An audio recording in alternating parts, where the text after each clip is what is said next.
Beautiful evening at U.S. Cellular Field to embark on a 6-game homestand for the White Sox on Chris Sale T-shirt day here at U.S. Cellular Field. The Sox welcome in their AL Central compatriots, the second-place Detroit Tigers. We welcome you inside the booth. Jason Benetti, Steve Stone along with you, and you can change your fortunes throughout the course of a baseball season with your divisional games. The Sox have a bunch in the rearview mirror, but still a lot remaining starting tonight. If you're going to catch the Indians or become relevant in the wild card race, it's got to start with the division, and we'll take a look exactly what's happened to this point. So you see the games remaining, 13 with the Tigers, 10 with the Indians, as well as the Royals and the Twins. So far this year, the only team they've dominated, the only team in baseball, is the Minnesota Twins. But the teams ahead of them, the Royals, the Indians, and the Tigers, they haven't fared very well, just 2 wins apiece. So hopefully tonight they can turn it around. It was a very bad road trip at 1-5, but it looks like with the lineup change tonight, maybe the offense will come to play. Well, the Tigers' offense has really scuffled recently. Detroit is just 5-8 in its last 13 games. This is a team that normally can hit, but when you look at those numbers since July 4th, you realize just exactly why there's so much pressure on their pitching staff.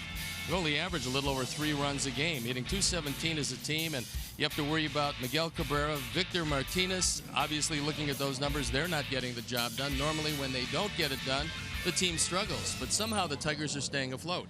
Well, the pitching matchup today is an interesting one. James Shields has been much better of late for the Sox. I think James Shields has found whatever it was he had to find, and that was aggressiveness early in the count, because he's been awfully good. When he is ahead, he can use that straight change, which has been his best pitch, and you can see the last 4 starts at 2-2, 191 ERA, and James is throwing a whole lot of strikes. On the other side of the equation, Mike Pelfrey, a king-size right-hander going to the mound, he throws a lot of high fastballs. With the weather here at the ballpark tonight, it's hot, it's humid. You throw some high fastballs, you're going to give up some home runs. And Mike Pelfrey is one of those guys that can give up some home runs, so it should be a good matchup tonight. The first of a 4-game series with these Tigers. Last time James Shields saw these Detroit Tigers, they hit him for 7 runs in the first 3 innings. It started very ominously. Shields was out early, but the Sox furiously came back. They won 10-9. See if they can duplicate the win tonight in the opener.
White Sox baseball on CSN Chicago is brought to you in part by Toyota. Discover more in a Toyota. Visit buyatoyota.com or your local Toyota dealer today. Let's go places. Blue Cross and Blue Shield of Illinois. Through it all. Audi. Truth in engineering. And by Xfinity. Xfinity X1 will change the way you experience TV. Greek Heritage Night here at U.S. Cellular Field as we prepare you for game one of a four-game set between the Sox and the Tigers from the AL Central. Sox are playing game number 34 against the Central. The Tigers, their 38th. And here's the starting lineup for Brad Ausmus's Detroit team. Ian Kinsler, a very dangerous leadoff hitter, has had a fantastic season. He's been hot of late. A very familiar lineup to the one you saw last time the Tigers were in town, including Cameron Maybin has had a fine season at .330. Let's take a look at the defense and how they're going to line up behind James Shields. Melky Cabrera, J.B. Shuck, and Adam Eaton in the outfield. Todd Frazier, Tim Anderson, Brett Laurie, and Jose Abreu in the infield with Deanna Navarro once again behind the plate. And our Lexus pursuing perfection starting pitcher is James Shields, who recently has been throwing it exceptionally well. Those are the numbers combined with our Sox and San Diego. But those numbers deceiving, and deceiving because after a couple of rocky starts with the Sox, he's putting together a really strong run at a time where this team certainly could use it. And Shields and Gonzalez, the back end of the rotation, have both been great. Let's take a look at the umpires for the game tonight. Corey Blazer behind the plate. The crew chief, Jeff Nelson, is at first. Doug Eddings is at second. And Ryan Blakeney, he is at third. So the Tigers come into this one 7.5 games in back of Cleveland. Kansas City in second place, 9 back. Then our Sox at 10 back. And hopefully the Sox will right the ship against their division foes, because that's the only way this team has a chance to get there, is take care of the Central. Well, Robin Ventura's team with that 1-5 road trip, as you were talking about, you come back, you got 4 against the Tigers, 4 against the Cubs, and then that artificial but very solid trade deadline hits on July 31st. And there's going to be a lot of big-name players to be moved. And then the question is, what price do you want to pay? And that is yet to be determined for all the teams. We'll have our own Dan Hayes up here in the booth next inning, top of the second, to tell you about some things Rick Hahn said today regarding the trade deadline, some injury updates as well. But for now, 34-year-old right-hander James Shields takes aim at Ian Kinsler, who homered against him to lead off the game back in June. There's strike one, and we are underway from U.S. Cellular Field on another muggy night that could mean the ball will jump. Well, you're not going to see Kinsler take too many fastballs, but he took the first one. And this is a guy with big power numbers for a leadoff hitter. Not your prototypical leadoff hitter, but 19 and 56, good power. 36 career leadoff home runs for Ian Kinsler. 2 balls and a strike from Shields. That's 8th best in Major League history in terms of leadoff homers. He's been a good player for a long time and just excelled since coming from Texas. In the air, left center field, Kinsler is on with a leadoff single for Detroit. Time now for the greater coverage of baseball, brought to you by T-Mobile. And Jason was delving into this. Ricky Henderson at the top with leadoff home runs, 81 of them. Then it's Soriano, Biggio, Rollins, Anderson, Granderson, Suzuki, and Ian Kinsler right there at 36. Since coming over from Texas, he filled a big spot for him at second base, and they were able, because they traded Prince Fielder, to move Cabrera to first. You know, it's almost like I had seen that before. It's amazing, isn't it? Yeah, it's wild. Dave Ross, like-minded. Cameron Maybin takes a fastball low. Center fielder who's had a magnificent year since coming off the disabled list in mid-May. They're ecstatic with the way Maybin has been playing, because he didn't show this kind of ability when he was with San Diego and originally drafted by these Tigers. So they thought a lot of him early, and now they've gotten him back. Yeah, the slugging numbers aren't huge, but you look at what he's done in terms of walks compared to strikeouts. Just 32 strikeouts, 21 walks in the 2 spot. That's something you'll take. He's always been a really good player. The one thing for him is staying healthy. This year he has been almost entirely healthy. Played in 55 games. 2-1 on Maben.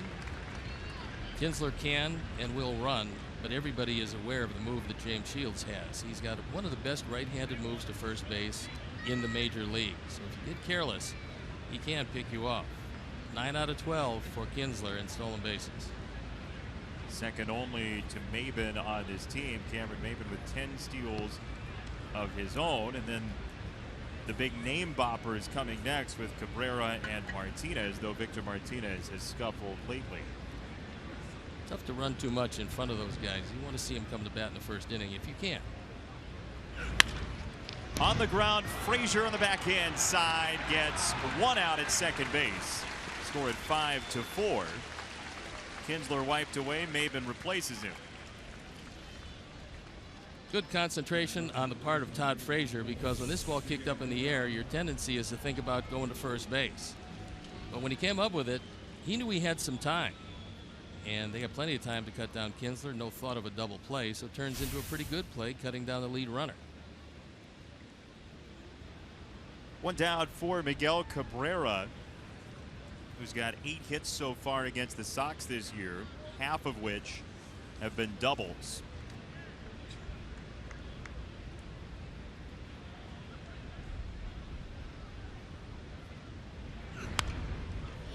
Fouled away, strike one. Well, you look at the numbers of Cabrera lifetime against James Shields, and although they look startling, they're just about his numbers against most pitchers. Hitting .351 against him lifetime.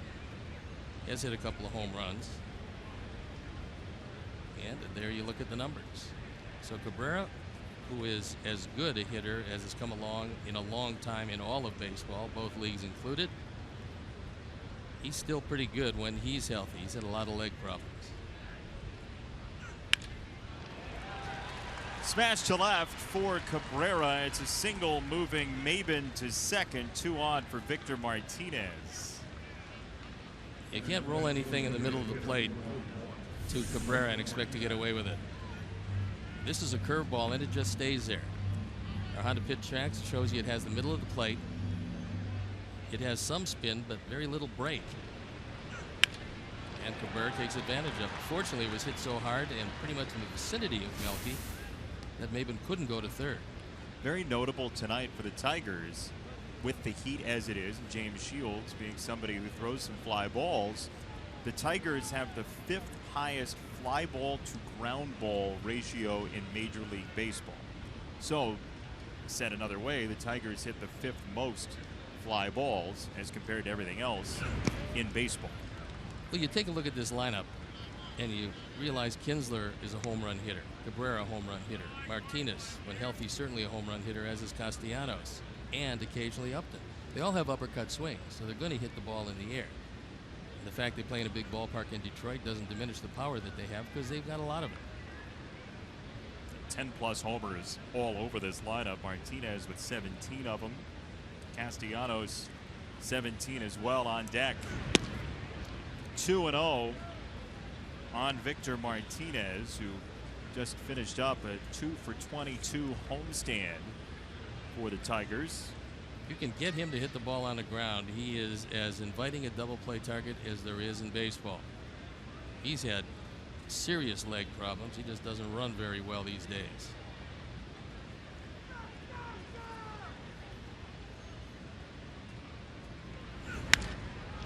In the air, center field. Shuck on the retreat, and out number 2. Maben tagging from second, and he's into third. Wise choice by J.B. Shuck, because you're not going to get Maben at third base, and if you try, you're going to see Cabrera, if he realizes the throw can't be cut off by reading the angle of the throw, he's going to take second. You take a force out of the equation, there's still going to be 2 outs in the inning, but you'd like to have him still being able to be forced at second base if that's your only play. Cabrera stays at first, Maben at third. Castellanos the hitter, nearly 300 batting average wise after a tremendous April. You can't throw him down. He loves the ball probably thigh high to ankle high. We've seen that already this year. He can hit it a long way.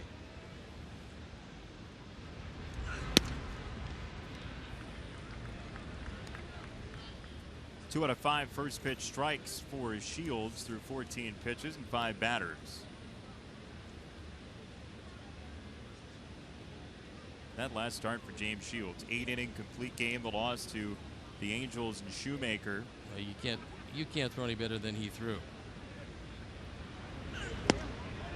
Went inside on Castellanos, ball and a strike. He just happened to hook up with a guy who was, as it turned out, destined to pitch his first complete game, first shutout of his career. Striking out 13, Matt Shoemaker was absolutely brilliant. I'm not sure he can duplicate that, but he had it that night, and Shields went down to defeat.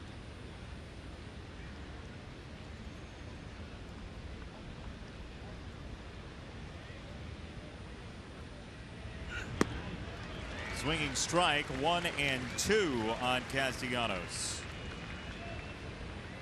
That was a good hard slider. And he took a very aggressive hitter, and Castellanos is that, and made it work against him. He's only walked 21 times in 349 at bats. So pretty much if it stays in the ballpark, he's going to be swinging.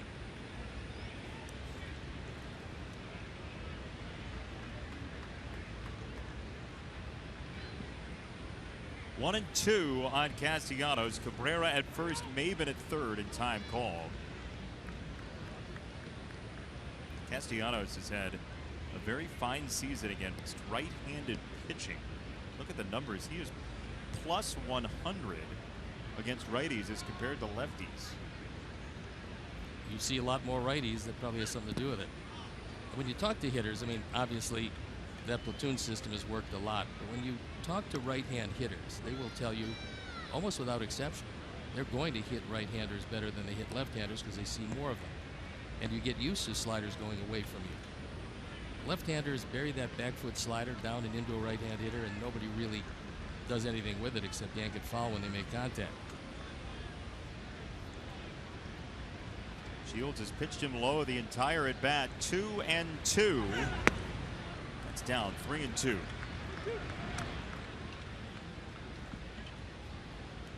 Justin Upton is next.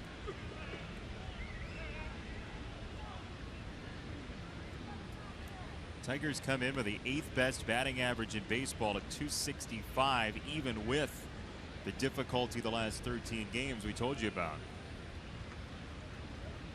Abreu well in back of Cabrera at first. He is off, swing and a miss, strike 3, and the Tigers orphan a pair in the top of the first inning. Shields gets out of it. Mike Pelfrey to the hill next against the Sox.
Bottom of the first inning, Sox go with this starting lineup. Adam Eaton at the top of the card, then Tim Anderson. Justin Morneau elevated to the 5 spot ahead of Todd Frazier all the way down to Navarro. Steve? Let's take a look at the defense. And now Brad Ausmus is going to line up his Tigers. It's Upton, Maven, and Aviles in the outfield with Castellanos, Iglesias, Kinsler, and Cabrera in the infield. Jared Saltalamacchia behind the plate. And our Lexus Pursuing Perfection starting pitcher is Mike Pelfrey. giant right-hander, not overpowering. He can get the fastball up there, 94 miles an hour, maybe 95, but it's usually pretty straight. And there you look at those numbers. Mr. Pelfrey. Sox have seen him twice. Tigers have won once. The Sox have won once. Straight fastball for a hitter. That's why. They love it because it doesn't have any late movement. So they can measure it. Hitters' eyes are like a computer. As soon as you figure out the velocity, then you can measure just how quickly you have to move your hands to hit the ball on a sweet spot of the bat. If there's no movement on the fastball, you will hit it on the sweet spot a lot. On the ground over third for Adam Eaton on a big chopper. Eaton peels around first, then halts, then goes back. He got caught in between. He was thinking about it when Upton got to the ball and left. Eaton was playing chicken with him. It's a leadoff single. Beats it right into the ground and springboards over the head of Castellanos. Adams thinking about two bases when he left the box, but Upton got there pretty quickly. He was not playing overly deep anyway, and there you see him round out his approach to the ball so he'd be in a good throwing motion if he had to throw to second. Claws for the dugout over there from Adam. The tentacles of a leadoff single, and here's Anderson to take strike one. Outfield playing him around toward right center field. The big gap in left center.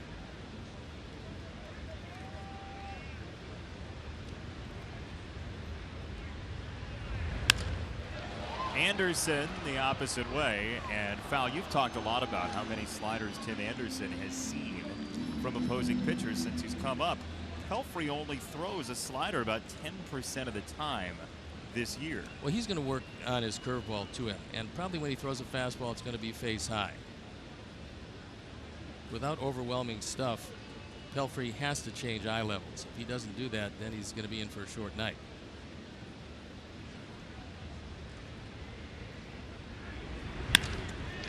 That was down. Anderson scalds it. Kinsler scoops it and starts a double play.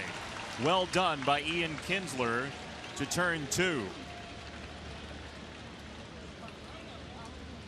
Pretty much lost in all of his offensive numbers. Ian Kinsler is more than a steady second baseman. He's actually a good second baseman.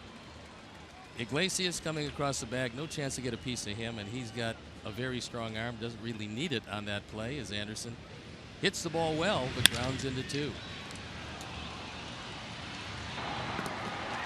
So base is clean. Melky Cabrera is the hitter. And he takes strike number one on a fastball from Pelfrey. What a year Melky Cabrera has had, bouncing around the Sox lineup recently.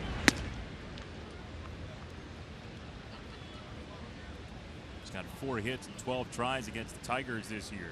Doesn't really matter where you play Melky because he's consistently good from both sides of the plate. I think we have a tendency in this game especially to concentrate on what hitters or pitchers don't do, but you got to give him credit for the fact that what he's been since the year started was the most consistent of the Sox hitters. In a season that has been globally up and down and individually up and down, he's really been a rock. And again, because of his flexibility, you can hit him anywhere. He's hit second, third, or fourth, and fifth this year. Called a strike right on the borderline, 3-2. Pretty good call by Corey Blaser. That ball had a good portion of the plate.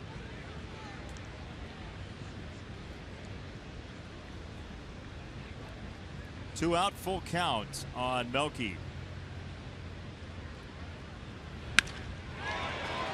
Stroke to center and in. Second hit of the inning for the Sox. Hey, let's tell you about our picks to click for tonight. Fans, you can vote for your pick to click before each game. WhiteSox.com/pick to click. And you pick. You've chosen Todd Frazier today. The crew's got Justin Morneau, Steve Stone. We wiped out the leaderboard with the whole new fan pick to click. And you're still leading after you led the first half of the season. I'm right on your tail, though, with Tim Anderson. It took me a while to get over the depression of losing each and every one of those early wins. You remember early win? I was going to say, don't bring him into this. Won 300 games. Hall of Famer. The first pitch strike, a fastball to Abreu. He's got 22 doubles for the year. Maben is way back there, just to the right of straightaway center field. Another gap in left center. There you look at the numbers this year.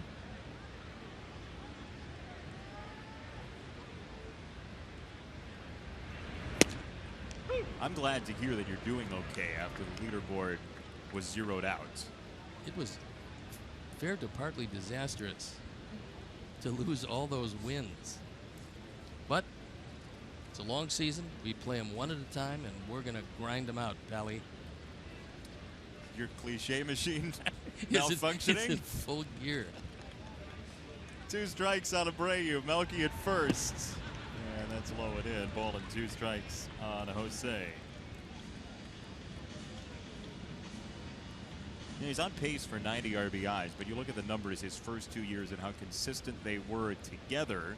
There's been a drop-off this year. That's not to say can't figure it out by the end of this season. I still believe before it's over, he's going to put together a very good second part of the year. It's not been for him a great first part of the year.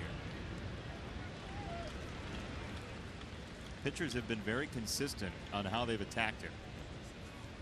Well, using a big plate, and that's what Jose's been hitting with. That means probably 4 inches inside, certainly 4 to 6 inches outside. They're not throwing him a whole lot of strikes. 2-2 with Cabrera at first and 2 out. Broken bat up the middle. Iglesias tracks it down and neatly flicks it back to Kinsler for the final out. Sox strand 1, no score after 1.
Welcome in Dan Hayes from CSNChicago.com. No score here in the second inning. Daniel, welcome in. Thank you for joining us.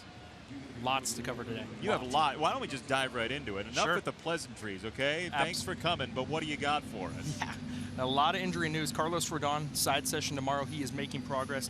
He will have another side session after that in a couple days if that goes well. And then from there go on a rehab assignment. That's good news. That's good news. The rest is a little tricky. Alex Avila had an MRI today. He left his rehab yesterday early. Same thing happened with his hamstring. They basically showed the same damage. He's going to be sidelined for at least 4 weeks, according to Rick Hahn at this point. Upton to third. Frazier is there. Upton is out. Continue. Zach Putnam going to have a doctor's appointment in a couple days, but it sounds like he is headed for bone chip removal surgery. It's going to be a while for him, too. Lastly is Austin Jackson. While there's been modest improvement, it sounds like he hasn't even started life activity, basically, with his knee. He's still a long way away, as Rick Hahn put it. It's a lot of injury news to digest. There is. On Carlos Rodon, any further word on when he may rejoin the rotation? Well, with the rehab, with a couple sides, I mean, you're looking at somewhere around 7-8 days before that. So, I mean, I'm guessing it's going to be about 10 to 12 days at the minimum. But you know, that's up to them. Obviously, there's one tomorrow. There's probably one in 2 to 3 days from there, and then a start a couple days, and then you're looking at another full turn before he gets to come back. So probably 10 days. Jacob Turner will take that spot in the rotation coming up during this series for his second start. And of course, then there's been plenty of reports these last 24 hours about trade rumors. Rick Hahn basically said today, we've been kind of mired in mediocrity. We're open to everything. We're going to look at every offer. And whether or not that includes Chris Sale and Jose Quintana in the short term here in the next 11 or 12 days, it's hard to say. As Hahn pointed out very much today, there's only contending teams looking for trades right now. And that, you know, you look at the market this offseason, there's not very many free agents out there. If they were going to explore that, they might have a better market in the offseason. But at the same time, they're going to listen to every team's offer when they come calling. Both ways, right? The only thing, he only ruled out one thing. Absolutely. The only thing he did rule out was the short-term acquisitions. He said basically this is a team hasn't deserved giving up future assets to add on to this right now. But at the same time, you look at the Avi Garcia trade a couple years ago, they added a player in season that they hoped would continue on and help their chances immediately. So they could add in a trade. They definitely are looking for improvement, but at the same time, everything is on the table right now. Well, the one thing Rick did say, and the term is a rent-a-player. That's called strike 3, low in the zone. Saltalamacchia didn't like it. 2 down. And the idea of rent-a-player is you need one guy to put you over the top. And there's been some great trades made because one team believes they're one player away. A great example years ago was you had the Texas Rangers and you had the Atlanta Braves. And a guy by the name of John Smoltz wound up in Detroit because Detroit needed a youngster to build their system, and they had Doyle Alexander, so Alexander was traded, and it worked out really well for them, obviously, as John Smoltz, Hall of Fame pitcher. So, but that's what those kind of deals you look to make, a guy who can help you long way down the road. Ground ball is short. Anderson deep in the hole. Kim shows off the arm, and he got him. Whoa!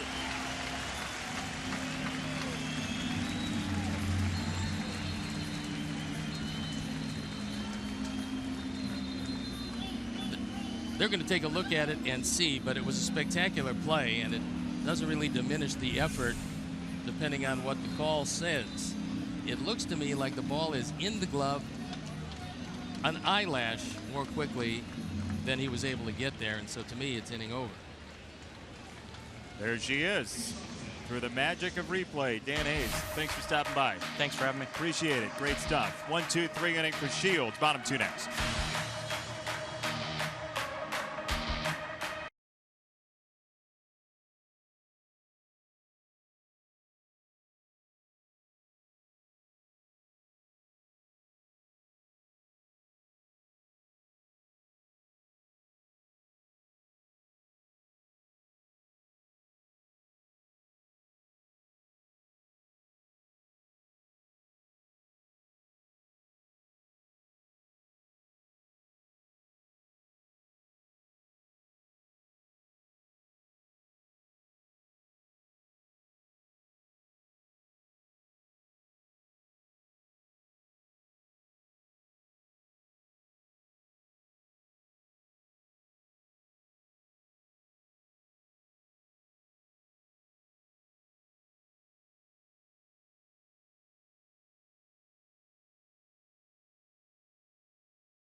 Miller time later in the game, brought to you by Miller Lite. Thank you for that reminder. And I'll remind you that you can follow Dan Hayes, our White Sox insider, all season long on CSNChicago.com. Presented by The Great Escape. Pools, patio furniture, hot tubs, and more. Escape your everyday. Shop The Great Escape Tim Anderson staying hydrated and staying awesome after that play at shortstop to finish off the top of the second inning.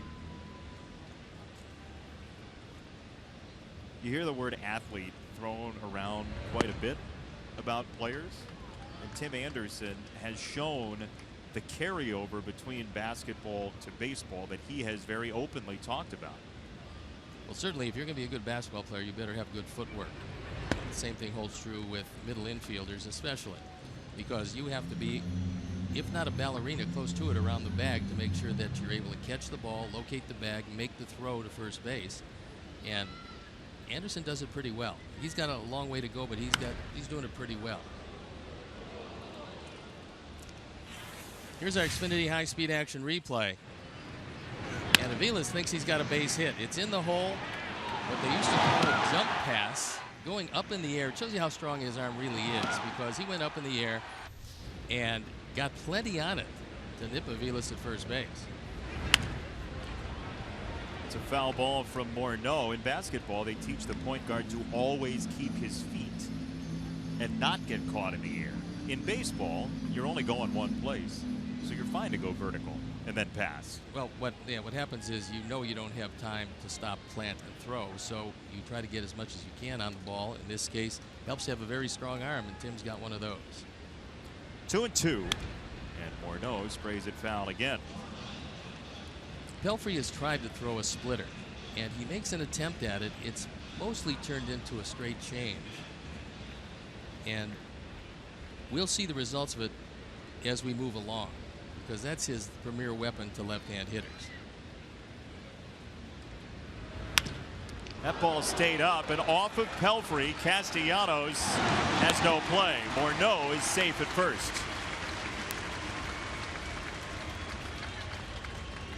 That's the third hit. This one hit right back at Pelfrey. So as he falls off the mound, he cannot get his glove back to defend himself. Had that been on the glove side, he would have had a chance. Being on the arm side, he couldn't get it quickly enough. I think it looked like it got him in the arm, but he's a big, strong guy, so no concern. So it's up to Frazier, who's in the 6th spot today after spending most of the season in the 5 position. Takes a fastball strike.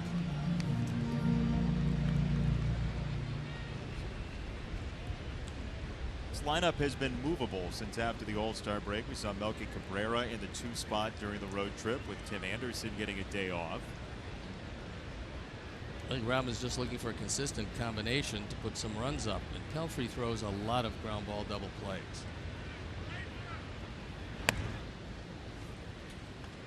You wouldn't think so with a guy who throws a lot of high fastballs, but over the past 2 months, he's induced hitters to ground into 14 double plays. That's 23%. That's 3rd in all of baseball. League average is just 11%. If you can throw ground balls with a runner on, you usually come out okay. To go along with that, he's not throwing very many fly balls at all. He's not overwhelming, so he's got to use a whole lot of different looks. That's recently. I mean, he'll throw some fly balls, but in the last month or so, they've not come as frequently. Morneau at first, 1-2 for Frazier. Todd fights it off on the ground. Kinsler couldn't find the ears on it. Moving toward the bag, and the Sox have 2 on with infield ground balls. It's a single for Frazier. Looked like Cabrera got hurt on that, and many times reaching into the path of the runner is going to cause some difficulties for you. Kinsler's got it, but he bobbles it, and it's that bobble and the extra 3 steps that it took that got him in, and then ball knocked out of the glove of Miguel Cabrera. He's still feeling the effects of it. He's feeling the effects all up and down that left arm, and you can see there he took a pretty good shot. Well, that would not be an easily fixable issue for the Tigers at first base. So you take him out of the middle of this lineup, and it's a huge difference maker. They only have 3 bench players as it stands at all, Detroit.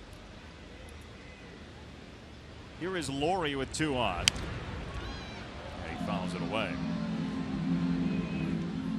If anything, the Tigers have the prospects in the outfield, but the infield prospects are not of the same caliber as their outfield guys at AAA and AA.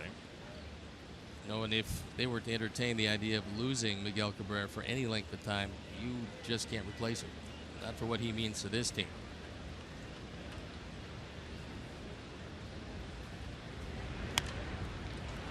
Popped up, third base side of the mound, and Pelfrey, with the ducking Castellanos coming through, has out number 1. Well, it's 6-7. Even though Castellanos is a bigger man than most at third, he's not as big as Pelfrey. So as soon as he heard Pelfrey call, he just gave way. As most should. Yeah, that was a good pitch, by the way. That ball was good 3-4 inches inside off the plate.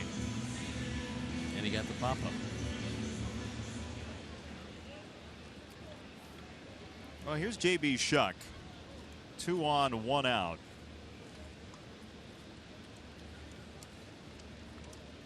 Oh for yesterday, but 3 hits a couple of days ago in game 2 of that Seattle series for J.B.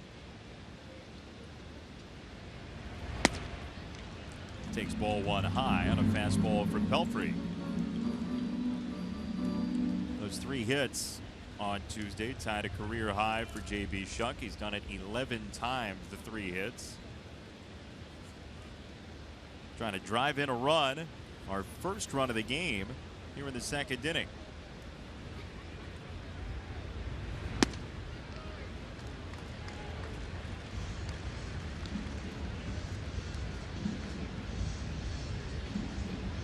Pelfrey will allow base runners. This year, his walks and hits per inning pitched is nearing 2 coming into play tonight at 1.76, which is very high. That certainly is a lot to pitch over.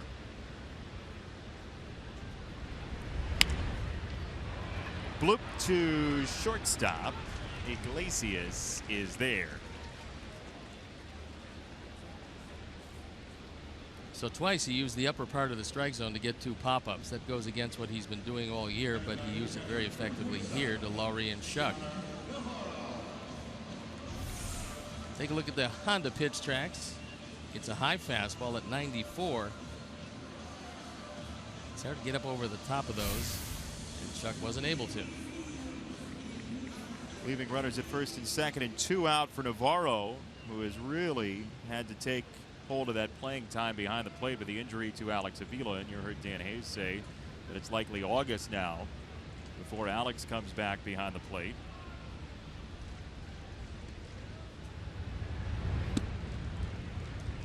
Breaking ball that lost its way from Pelfrey. It's tough to do, catch 6 out of 7 days. Especially when you consider now temperatures were beautiful on the West Coast, but you come back to the humidity and the heat of the Midwest, it becomes even more difficult. So I'm sure the Sox are at least looking for some help behind the plate. That's not easy to get either. Rarely do teams want to let go of any type of veteran player behind the plate. It's so infrequent that you see a guy who can be a team leader and a catcher and give you enough offense to go with a real good defensive game. Usually if you find those guys, they're not the backups, they're the starters. To left field, and Upton retires the side. Sox get 2 singles, can't score. We've played 2, and Goose Egg's on the board.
edition Bo Jackson bobblehead. Celebrate the only professional two-sport all-star for a donation of $35. Limited amount available. Get yours today. Proceeds benefit Chicago White Sox charities. Get yours today by visiting whitesox.com/BoBobble. And here is the unveiling by Bo Jackson, who threw out a first pitch. And there's a look at it on the prize shelf up here in the booth. Nice looking bobblehead. It's a great bobblehead. And the perfect likeness of the old broken bat. For Bo, it's ball number 1 to Jose Iglesias. Sox and Tigers still scoreless here in the third. There are a couple first pitches today, actually, here at the ballpark, Steve. Your longtime friend, as of 10 minutes ago, Joanna Jędrzejczyk, the UFC women's strawweight champion, was here to throw out the first pitch. I literally have seen all of her fights, and she's wonderful, and I suggested that she just kind of box your ears a bit, but she went to the chokehold against you, which I thought was apropos. She just came to visit the booth in the half-inning break, and honestly, I thought it was over for me. Yeah. Steve, all you said was just go for the ear a little bit, and Yeah. she grabbed me by the throat. She wanted to submit you. Well, I first- submit that I'd like for that not to happen again. In the first round. Well, here's the first pitch from Joanna. It's not bad. You know what? That's the best first pitch I've ever seen. Yes, I'll tell her that you said that. Please do. Maybe she won't be waiting for you to buy your car. As though she'll know which one was mine. 2-2 for Iglesias. Swatted to center. Shuck cannot get there. It's a sinking single for Iglesias. Last year, Iglesias hit an even 300, which is somewhat of a surprise because he came out of the Boston organization as one of their best fielding shortstops. They didn't know if he would hit, and of course, there was the three-way deal, the one that Jake Peavy was involved in. Iglesias from Boston to Detroit, Jake Peavy to Boston, and Avi Garcia from Detroit to our ball club. But Iglesias has been wonderful for them. The only real problem he had was small fractures in each shin simultaneously put him on the shelf. That was nearly Peter Piper there. Small fractures simultaneously on the shin. It's a foul ball. I honestly have never seen, I've seen a lot of stress fractures. I've never seen a player do it to both legs at the same time, and that's what put Iglesias on the shelf. You talk about a guy to learn from, though. Their first base coach, Omar Vizquel. Very talented, two very talented shortstops in this ballpark wearing Tigers uniforms. I had to talk with Omar as it pertained to Iglesias, because he knows his craft at shortstop probably better than anybody around. And what he said to me was he doesn't want to take away all of the flash because he's a very flashy shortstop, but he would like him to concentrate on the routine plays and making them without that flash, because he's going to make the great plays anyway. He just wants him to make every play and be steady with it. It's great advice from a guy that redefined the position. Anderson smothers it, and no play.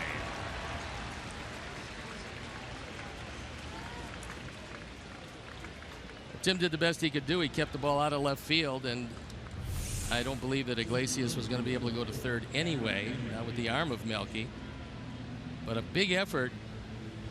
Still 2 on, nobody out.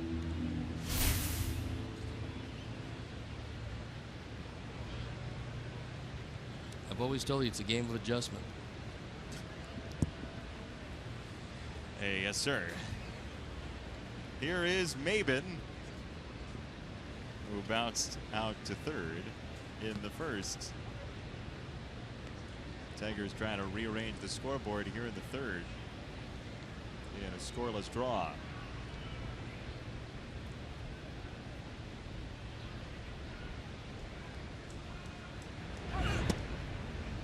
Ball number 1.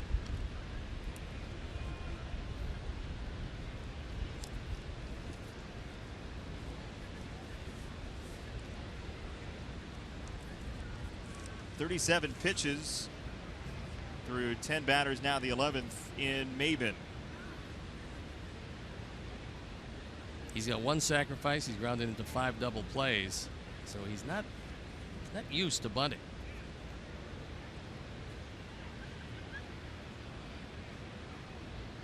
Neither are the Tigers terribly much. I mean, this is a team built for the 3-run homer in a lot of ways. Yeah, there is no doubt. With 11 sacrifice bunts all year long.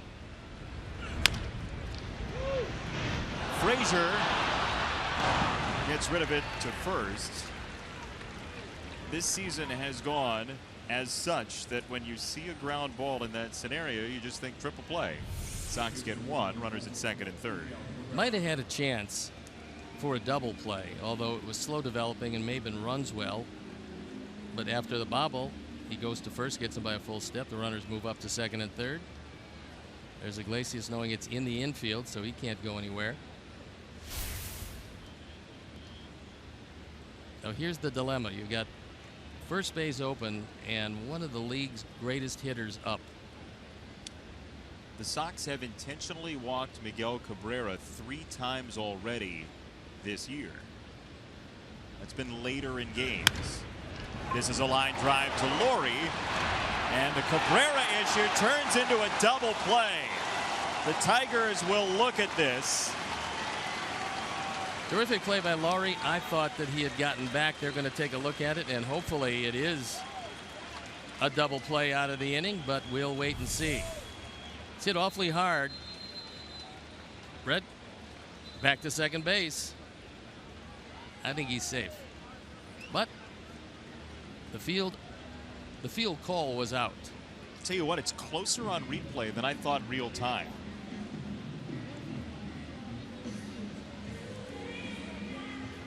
What do you think? I don't think this is going to take that long, and I think they're going to call him safe, although I would hope they couldn't find a definitive angle to overturn the call.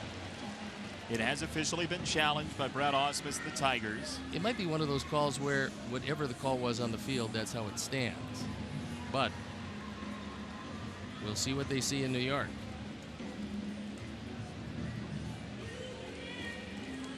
You need indisputable video evidence, definitive proof to overturn the call on the field, so the umpires will talk it over with New York. Did you think real time that it was clearly safe, and then the replay bolstered the Sox case a little bit? For me, in real time, I thought he was safe. Yeah. As far as the play was called, Eddings is in perfect spot. I mean, you cannot be in a better spot to make that call than Doug Eddings. And so from his standpoint, without the benefit of a replay, he called him out. Quick review, it seems, leads to safe. Inning continues for Victor Martinez.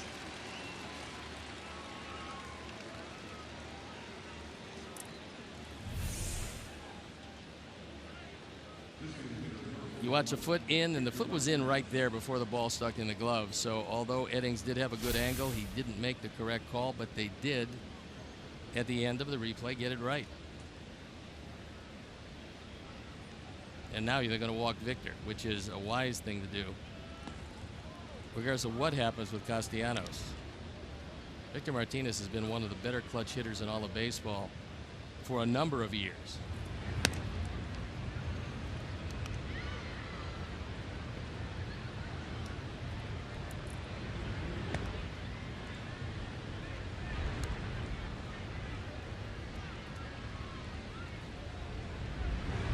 There is ball 4. He's officially bypassed. They are loaded for Castellanos, whose career is just 1 for 14 now against James Shields. Robin pushes the button to load the bases.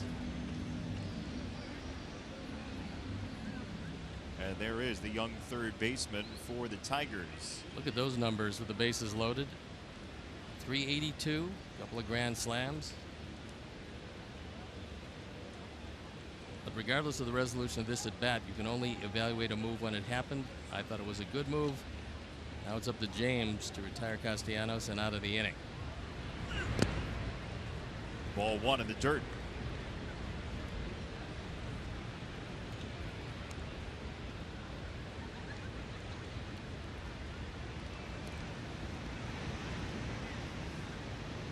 bases loaded with Martinez just recently joining them over at first. Foul ball from Castellanos, the 44th overall pick 6 years ago, who was committed to Miami and decided to go pro and has turned into quite a major league player for the Tigers. And I really believe the biggest advancement in his game has been defensively. He's only made 6 errors this year. He plays just about every day. Earlier in his career, he was somewhat of a liability down there, but he's worked long and hard at it. Off speed, strike 2, swinging for Castellanos.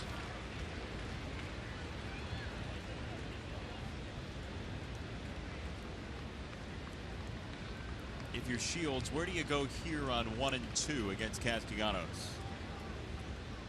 He got him with a changeup in the first inning.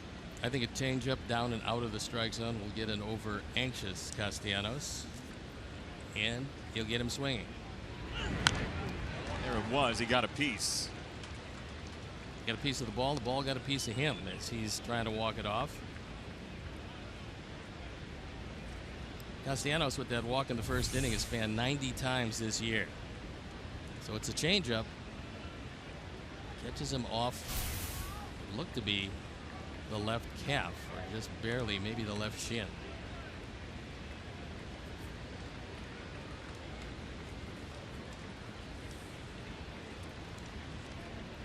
Tigers left 2 on in the first. They have the bases loaded with 2 out in the third. 1 and 2. And he got him a changeup for strike 3, and the inning is over. Bottom 3 next, still no score.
With rates and all-time lows, don't wait. Lock in your low rate today with eClick Lending. You never pay lender's fees.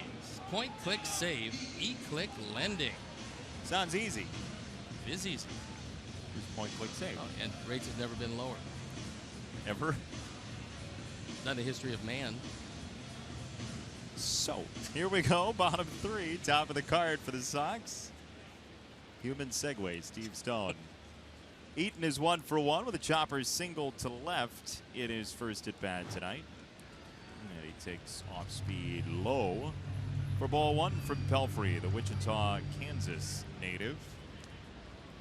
Castellanos in close at third. He is toward the line. So is Upton in left field. Eaton deep to right center field. Maben is back at the wall. It is off the wall. Eaton into second, and he slams on the brakes. Adam with the leadoff double here in the third.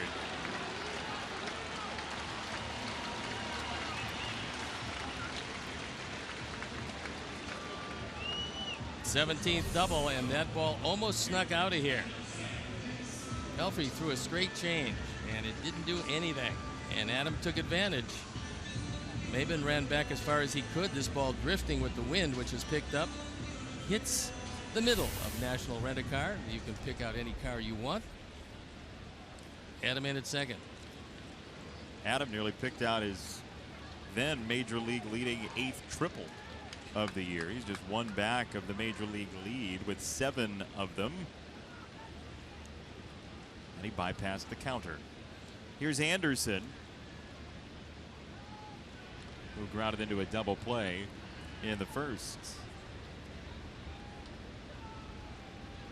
Adam Eaton had been leading the majors in triples for quite a bit of time this year, but Jake Lamb of the Diamondbacks, who's had a mighty fine year, has 8 of them now for the Snakes.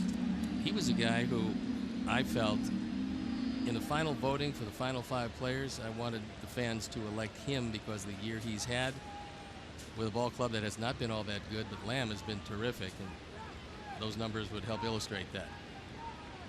Yeah, the injuries they had even before the season got started have led to them being, at least at the start of play today, 40 and 55 in last place in the National League West. Opposite way and foul from Anderson, 2 strikes on him. We've got one of the best groundskeepers in the world. That's Roger Bossard. And he tells us there's some rain in the area. So it would behoove the Sox to score a couple.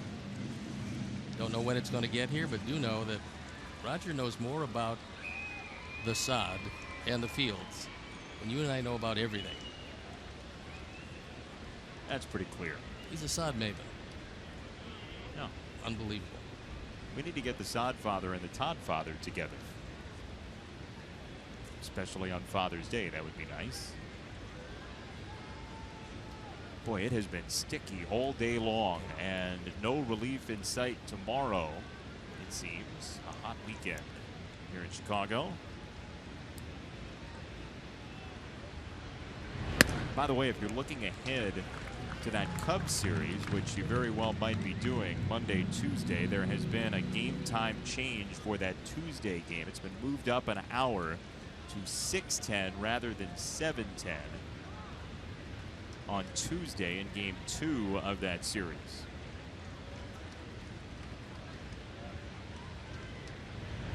Some standing room only tickets are still available for Monday and Tuesday.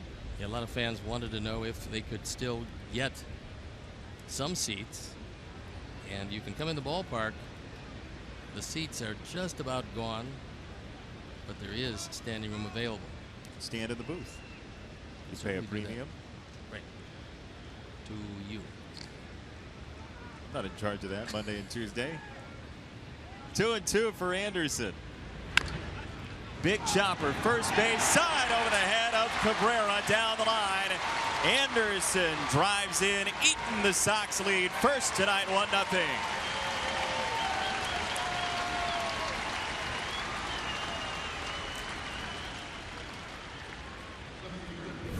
That's the 12th run batted in, and we've seen this before tonight. Belfry trying to throw a sinker.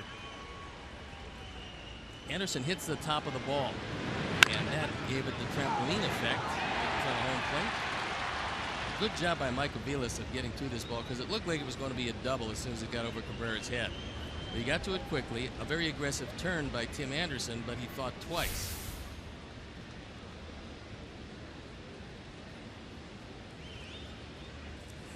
So Anderson drives in Eaton, and the Sox, with still nobody out in the inning, bring up Melky Cabrera.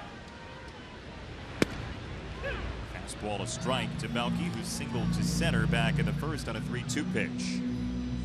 Not a bad combination to run against. Belfry is not the fastest to home plate. And Saltalamacchia has an accurate arm, not always the strongest arm.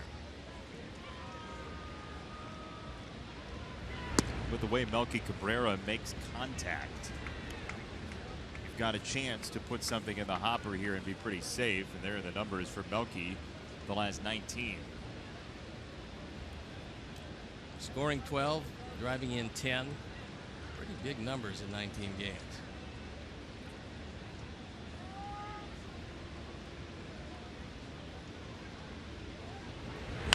Anderson holds. Melky fouls it away. 1-2.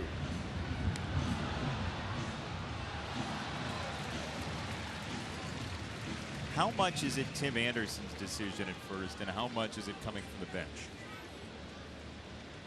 I'm not sure if he would have, at this young stage of his career, the perpetual green light. I'm thinking they're calling when he decides to go and not.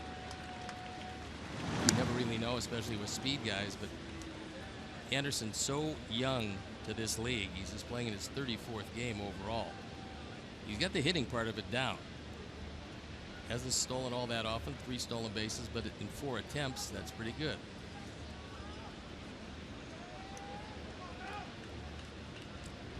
He thought about going, and this could be 2. Kinsler, Iglesias the spin, and a double play. Second one turned by those very 3 Tigers tonight, and 2 out.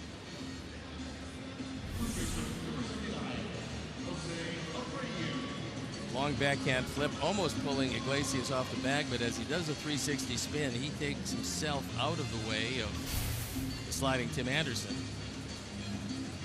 And a man who's thrown more double plays than anybody around has thrown another 2 here tonight. That was practical flash from Iglesias. He needed that one because the throw was wide of the bag. Ball 1 to Abreu, who bounced out in the first.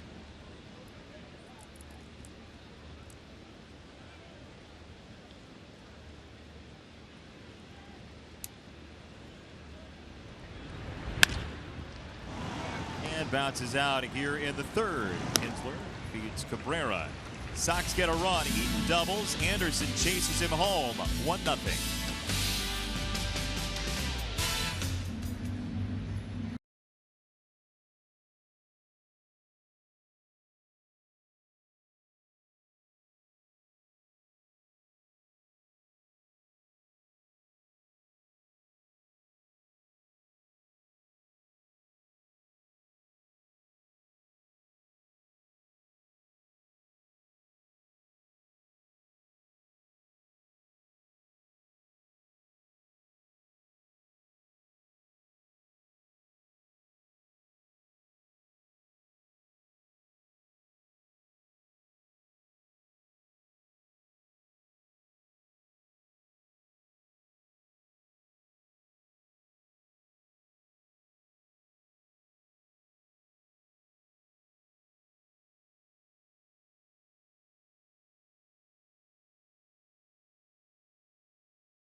Now for our Lowe's home field advantage stat. James Shields in this ballpark. First couple of starts, last 3 starts. You can see the radical difference. He's gotten much more aggressive, throwing strikes early, then using the changeup to wipe them out. So things looking pretty good for James. And he's got a 1-0 lead.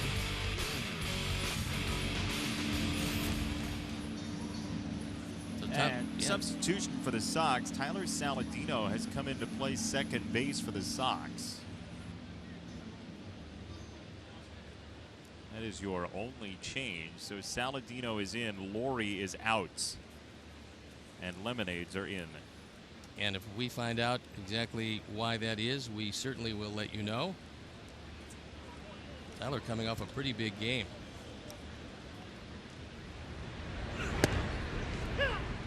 Three hits, first 3 at bats yesterday in Seattle in that loss to the Mariners 6-5 in extras.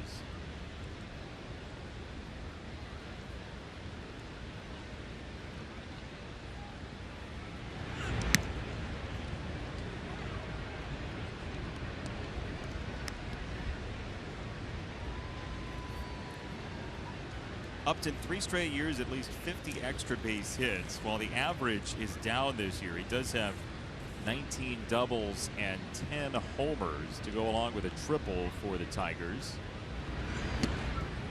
As the Tigers are concerned, he's striking out at an alarming rate. 114 of them this year. He has the 6th highest strikeout percentage, over 30% in Major League Baseball. That will increase. 1 out here in the 4th on a punch out looking. This one's got a good piece of the plate. Toyota Pitch Tracks will tell you that that changeup is right there. Strikeout number 115.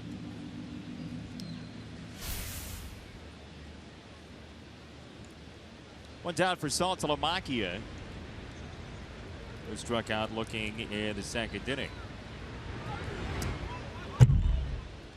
I'm not sure how that missed him, but it did.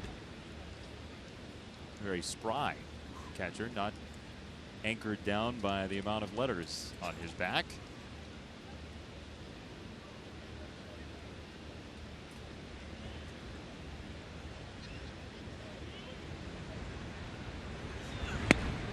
Braces for strike 1. Huge. Interesting to see this Tigers offense, Steve, struggling like it has the last 2 weeks, because that's really been the cornerstone of this team. And they're going to have to hit substantially to win it. And they realize that. I mean, that's how the team is built. When Dave Dombrowski left, Dombrowski going to Boston,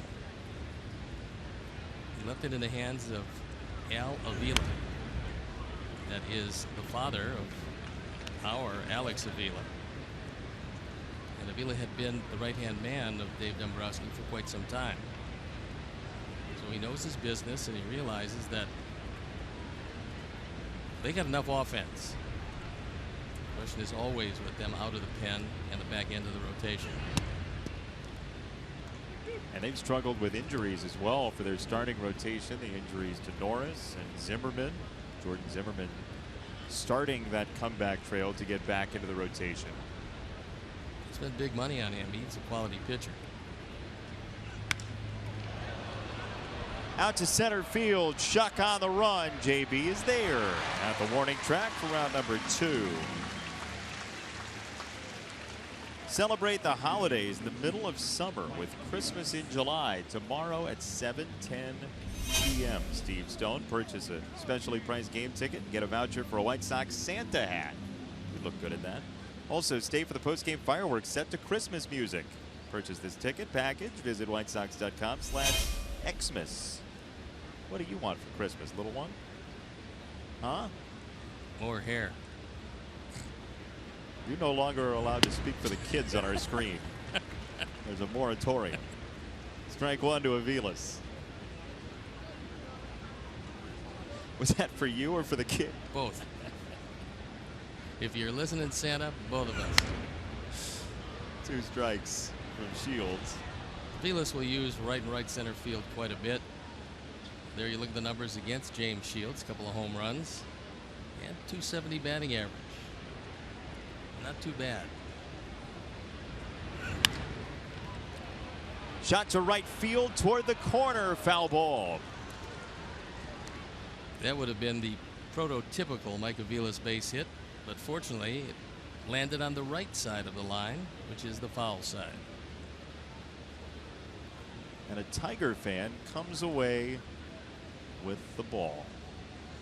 Kismet. One of life's great pleasures, a souvenir at the ballpark. Yeah, the dirt 1-2. Do you still have any souvenirs that you took from being a fan? Or is it all playing stuff? No, it's all career related. I haven't seen it in 25 years now. It's in storage. Storage? Actually. Yeah. Really? Yeah. You don't have like a shrine? No. Even a mini shrine? Let's see. I think I have some hot dogs from the early 90s. Uh-huh. How do those keep?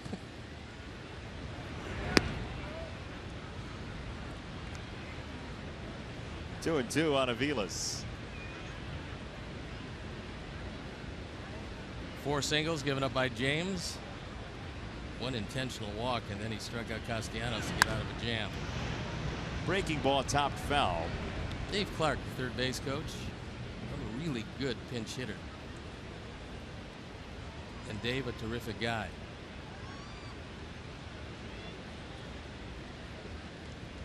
So Omar Vizquel over at first. Dave hasn't had a whole lot of traffic, and hopefully that doesn't change. It's a low 3 and 2. Tigers threatened in the first with 2 on. They threatened with the bases loaded and 2 out in the third. This is a high fly ball left field. Melky Cabrera is underneath. And that does it. Another 1-2-3 inning for Shields against the bottom of the Tigers order. 1-0 Sox.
Sox man, first correct answer on Twitter wins a prize. Number of games the Sox have finished this season minus Todd Frazier's combined home run total the past 2 years combined. Multiply the number of major league teams other than the Sox Alex Avila has played for, and then add the hour on the clock in Justin Morneau's hometown when this game started. The hour, not the minutes, when the game started, wherever Justin Morneau is from. And here's what you could win: a Bo Jackson bobblehead, a couple of lovely Sox hats, an Altoids tin signed by Steve Stone, among other things. That seemed to be a fairly easy one. So that's going to be the new trend, is make it really easy when we get back and then make it substantially harder as we move along? Yeah. You think it was easy today? Oh, yeah. Really? There's extra math, though, in step 4. Yeah, well. Extra Sox math. When Sox math is off for a while, it gets a little bored. 2-0 on Morneau, and he pops it foul. He got a perfect pitch to hit. That was a dead straight fastball from Pelfrey. He's looking for a fastball 2-0, and he got it right down the middle. Unfortunately, fouled it off.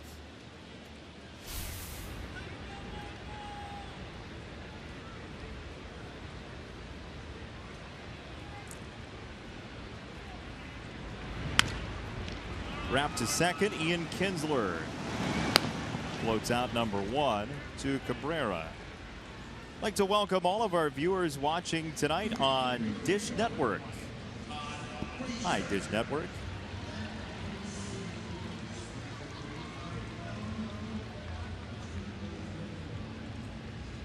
It's Greek Heritage Night here at the ballpark as well. You see it is that. The Greek flag.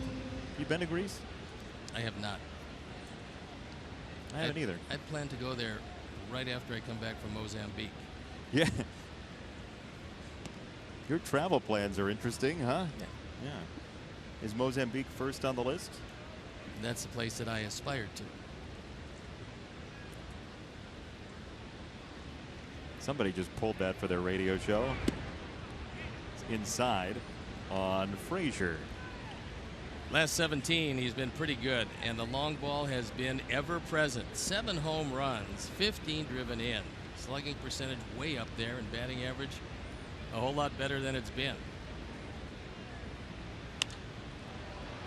Towering, atmospheric pop-up. Castellanos for round number 2. I'm an international traveler, actually. I've been to Canada and the 3 border towns on the other side of El Paso, Tucson, and San Diego.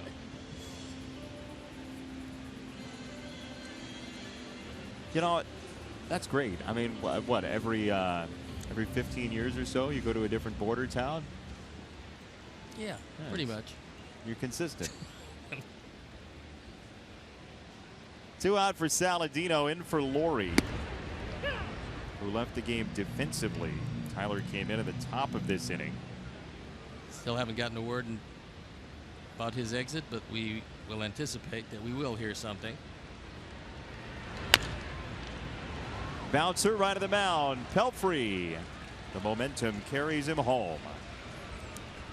1-2-3 inning for Mike Pelfrey. 1-0 Sox, 4 deep tonight.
Tonight is C-squared 12. The Sox have finished 94 games. Todd Frazier's 63 combined home runs, multiplied by Avila's one other team, the Tigers, on this field. And the hour on the clock in Morneau's hometown when this game started was 5. That was the hour in New Westminster, British Columbia, in Pacific time, where Justin Morneau hails from. Your answer is 36. This evening, 36. Here is Iglesias, who singled back in the 3rd. And he's up 2-0. Outfield playing fairly shallow. He has hit 3 home runs this year. Chuck very shallow in center field, shading him a touch toward right center. Iglesias has been wildly patient against the Sox this year as well. He's got 22 walks overall. 5 of them have come against the Sox. 3-1. He's just turned into a very good player. Once again, coming out of the Boston farm system, they seem to have raised a lot of shortstops, and then they move along to get what other players they might need. back of home. Out of play, 3-2.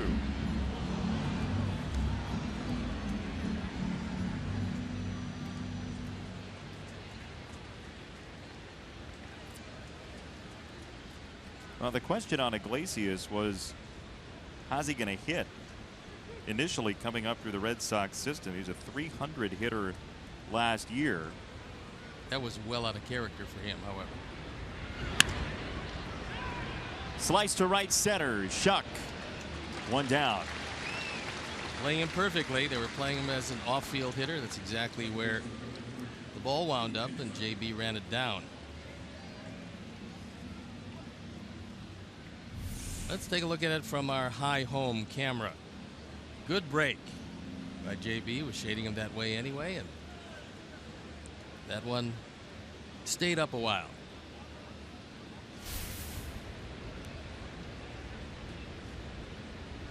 One out for Kinsler. He's at .508 slugging in the leadoff spot for the Tigers.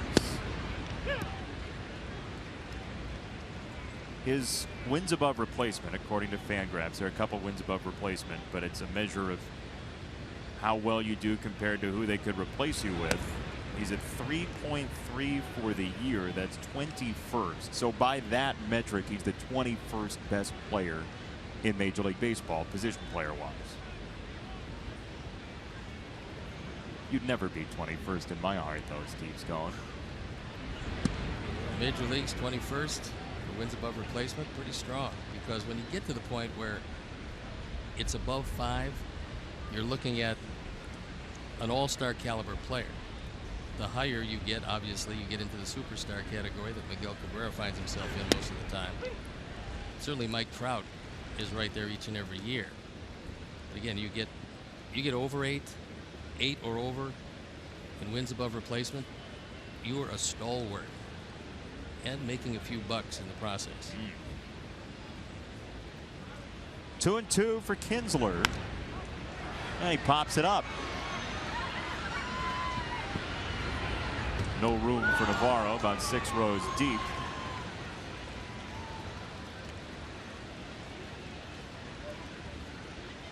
Sox lead 1-0 on an RBI single for Tim Anderson, driving in Adam Eaton in the home third. And we are told that there is some weather in the area, so that could come into play in a close game.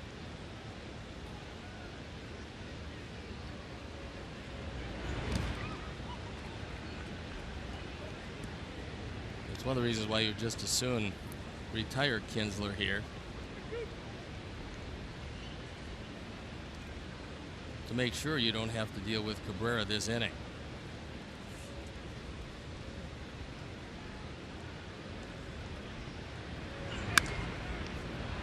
Fouled off right side.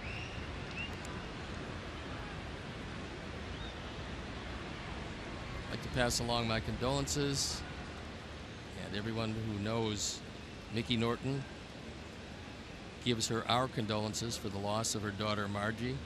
Great White Sox fans. Mickey, just a wonderful woman. Center field, Shuck is back. JB's at the wall, and Kinsler has tied the game.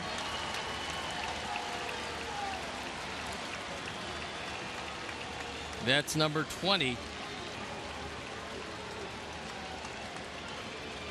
57 driven in. Overwhelming power numbers for a leadoff hitter.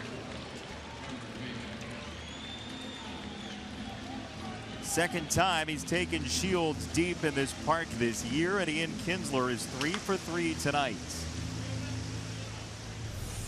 A Ford home run replay. This is a fastball. Gets a good portion of the plate and gone.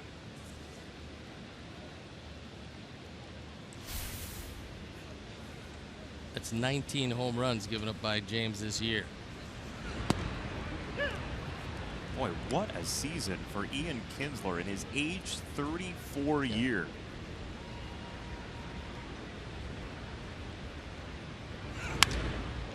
That ball's well hit by Maben, right field. Eaton at the wall has enough room for out number 2. That one didn't stay in by much as Adam Eaton went all the way back as far as he could go and hauled it in.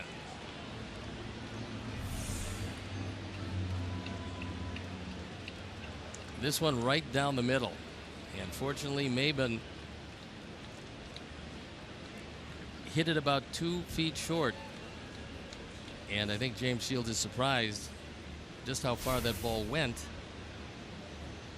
But we told you when it gets humid, it's 89 at game time, the ball just flies out of here to all fields.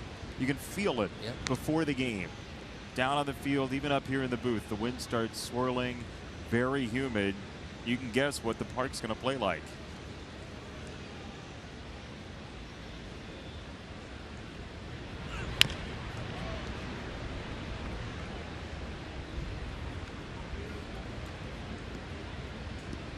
Talked to Wally Joyner about Miguel Cabrera, going to the hitting coach, and he talked about all of the attributes he has. He said if anybody could just forget about power and hit 400, he thinks that Miguel might be that guy. He says he's got the hands and the eye for a great on-base percentage hitter. He has the strength and the smarts to be a terrific doubles, triples, and home runs hitter. He said there's just nothing he can't do. Uh-oh.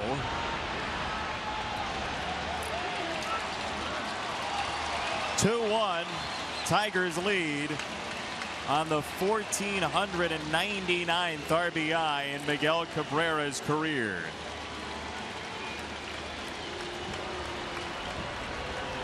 That's a 19th home run. That one seemingly hit straight up in the air. But with the wind blowing the way it is tonight, our Ford home run replay will show you the changeup that got the middle of the plate. And Cabrera got a pretty good idea where this one's going.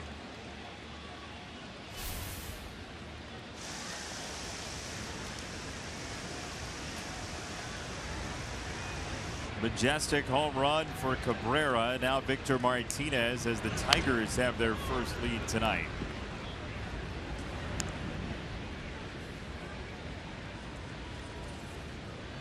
The Tigers entering play tonight had hit 121 home runs. That was 10th in Major League Baseball. So they've gotten a significant amount of their offense from innings like this one.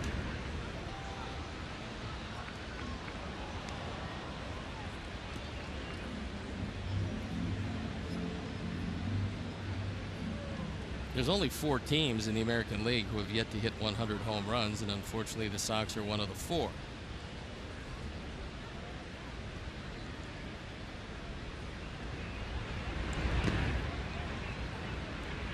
So those other teams are Kansas City, the Angels, Oakland, and our Sox. With Kansas City the fewest home runs in the league at 82. Royals entering play tonight, a game ahead of the Sox in 3rd in the Central. Diving try for Frazier. It's off his glove. And Martinez is safe at first with 2 out.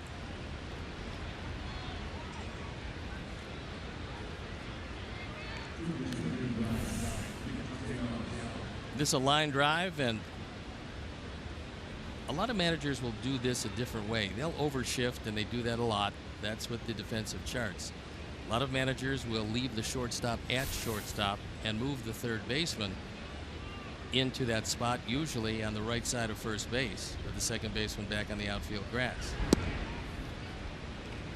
That time it was Frazier there, and he had a shot at it, just tipped off the glove. Now, Sox have an interesting defensive alignment right now, too. They've essentially got 2 shortstops on the infield, with Saladino playing second in for Laurie, and Anderson, the regular shortstop, in as well.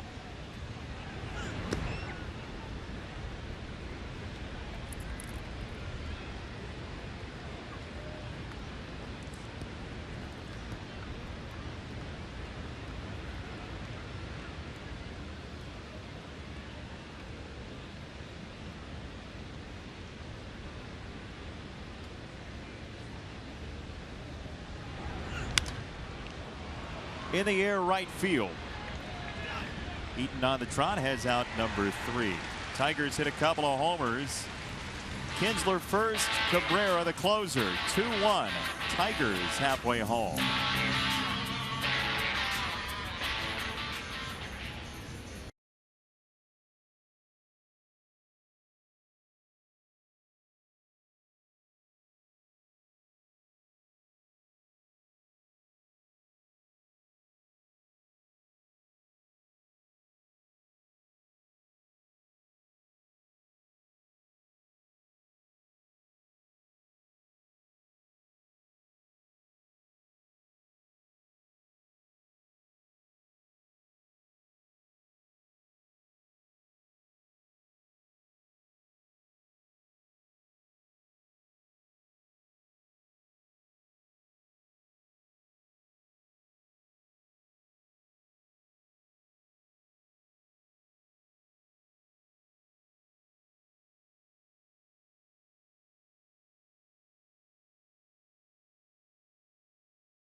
Thanks, Chuck. 2-1 your score. Tigers with the lead as the Sox send up Shuck, Navarro, and Eaton. Or Shuck takes a strike. Some weather in the area, and we will see how it affects the pitching in this game as it comes on through.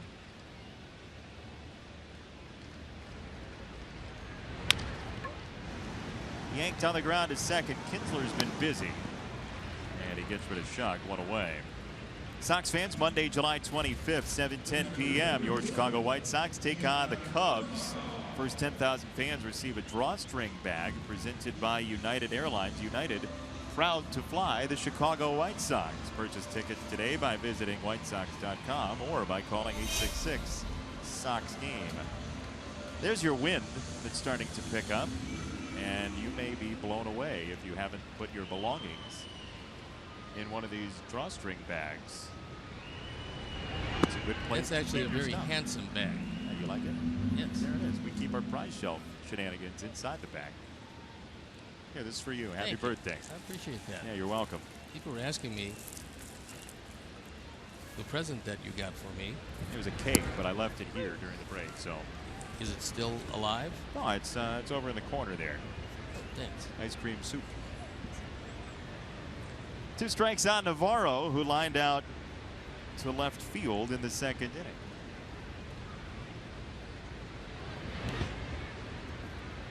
So far, Kinsler's had 5 ground balls hit his way, and he's been on the front end of 2 double plays. So Pelfrey continuing to throw some ground balls, and Ian Kinsler continues to make the plays. Pelfrey, who last time out went just an inning and 2/3 and was knocked out very early against strike 3. He said after that game, I felt like I'd never thrown the ball before. I was terrible. I got what I deserved. He's been much better today.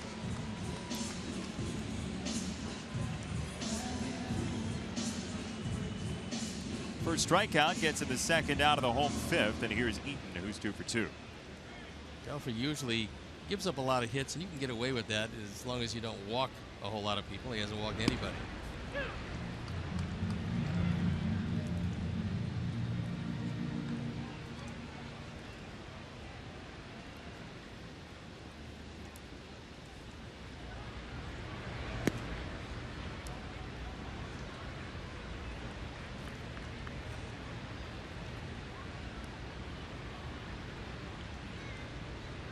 in that game against Kansas City. He got the first out, then 6 straight reached for the Royals. Fouled away by Eaton, 1-2.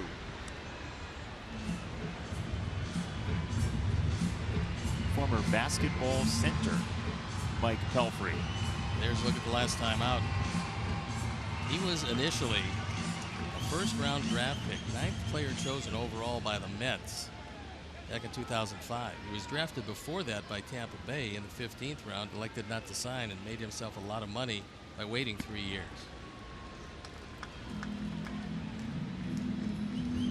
So Minnesota signed him as a free agent. He was there for parts of 3 seasons, had some more injury problems with them, although not last year, and Tigers signed him as a free agent. Castellanos on the charge. Bare hand. Save.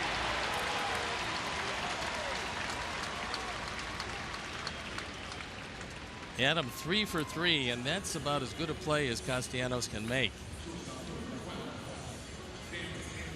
But he couldn't get it there in time. The bare hand, the throw almost in one motion, and he is safe at first base.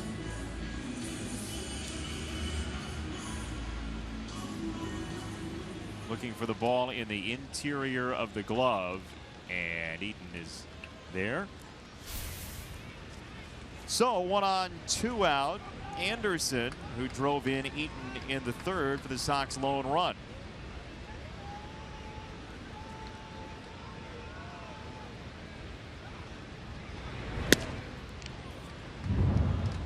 And with that first White Sox run, eClick Lending has donated $100 to the Pat Tillman Foundation, supporting military veterans and their families.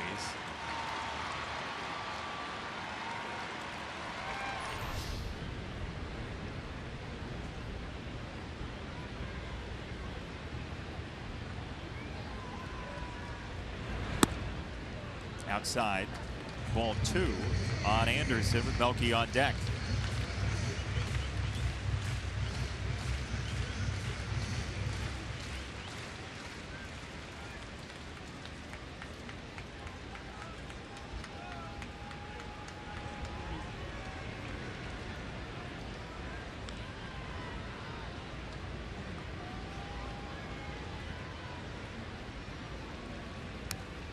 Fouled back. 2-1. Heavy fastballs to Anderson this time around. That was a very hittable pitch. That ball wasn't quite as high as Saltalamacchia would have wanted it. Pelfrey, who never was a big strikeout pitcher after the initial arm injury, used to throw awfully hard. Was on the disabled list a few times. Now he's come back as, although he's not a soft tosser, but not the movement of a fastball that he used to have. 2-1, and skied foul by Anderson again. 2-2 for Tim. It's game 1 of 4 between the Sox and Tigers. Tomorrow's game shows a second start for Jacob Turner. He'll face the phenom Michael Fulmer. He's somebody you want to see the season he's had for the Tigers. And Chris Sale and Jose Quintana Saturday, Sunday against Matt Boyd and Anibal Sanchez for the Tigers. Well, I'm sure the New York Mets would dearly love to have Fulmer back because they traded him away in exchange for Yoenis Cespedes. So that was one of those trades where the Mets thought Cespedes could put him over the top, and they had a great run. But they gave up a whole lot in Fulmer, and now that the Mets pitching staff has taken some use and abuse, Fulmer is just absolutely starring here with the Tigers. So there's an example of draft deadline deals and how it works for both teams. It certainly helped the Mets, and it will continue to help the Tigers. Trade deadline just 10 days away.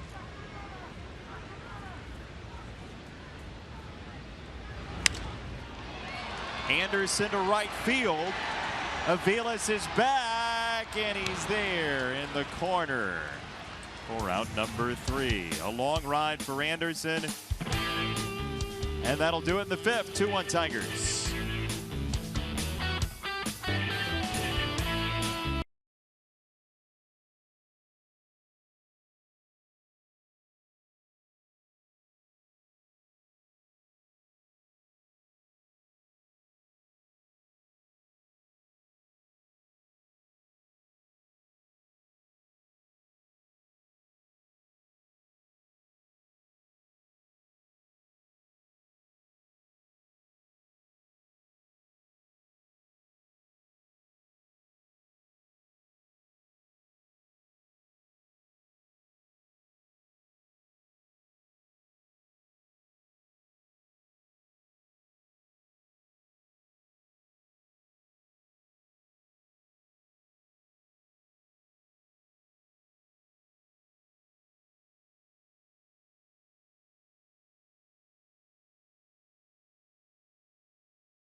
Fire head east in search of 3 points against the New England Revolution. Coverage begins at 6 on CSN Plus.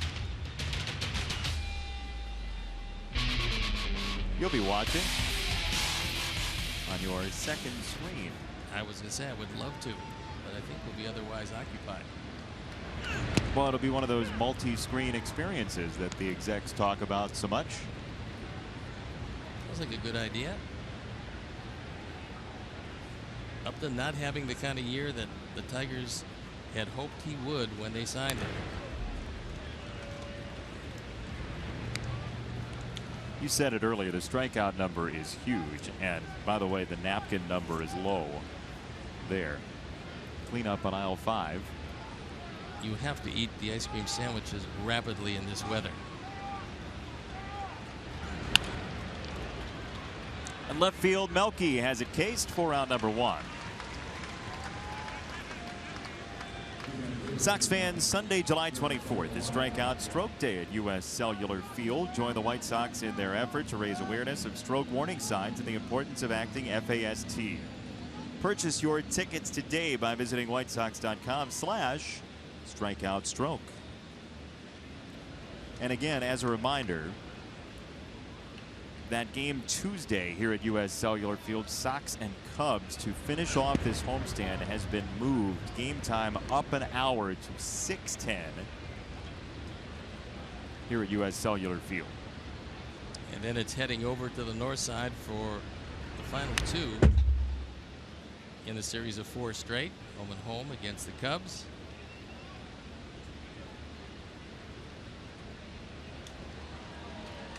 Before the Sox hit the road again for Minneapolis St. Paul to see the Twins. Then 3 with Detroit. Tipped foul. Saltalamacchia down 1-2 after a strikeout in the second and a flyout in the fourth. Tigers lead on 2 solo homers in the 5th. Kinsler and Cabrera.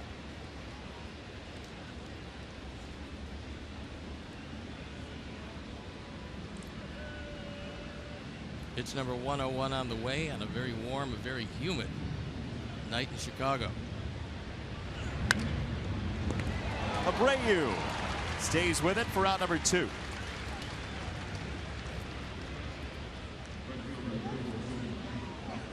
With the shift on for Saltalamacchia, Jose is over toward the line and right in the way of that one.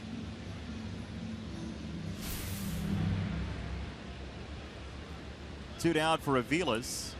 This portion of the order, 6 through 8, is 0 for 8 against Shields and has gone down 1, 2, 3 each of the first 2 times up.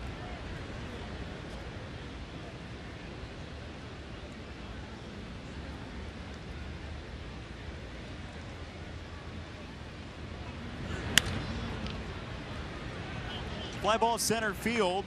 Easy does it for Shields. 1, 2, 3 in this 6th inning. Gives it right back to the offense. Coming up with Melky after this.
quiz Steve Stone about his own career. Steve, how did you do against the other Steve, Steve Kemp? Well, being from Southern Cal and all, I think that he probably did very well against me. He could hit. It's kind of funny that on the last road trip, talking to some scouts, they actually brought up the name of Steve Kemp. Really? Hadn't heard it in a long time, but there he is. So I'll say he did very well because I remember him as a good hitter and, of course, left-handed and with the Tigers. Tigers killed me. Left-handed Tigers, It's your awful. nemesis. Yeah, I pretty much believe that they got every guy that I couldn't hit and added them to their roster when I would change leagues. It was embarrassing. So you won't even go see Siegfried and Roy. I like Roy.